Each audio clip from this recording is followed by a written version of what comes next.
Magandang hapon po at narito na ang resulta nating 5 PM Lotto results today.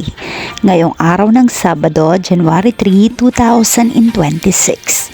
At para po sa draw natin ngayon ay ang 3D Lotto at ang 2D Lotto. At para po sa Lotto More updates, pasubscribe na lang din po ako sa aking channel at pahit na din ng notification bell.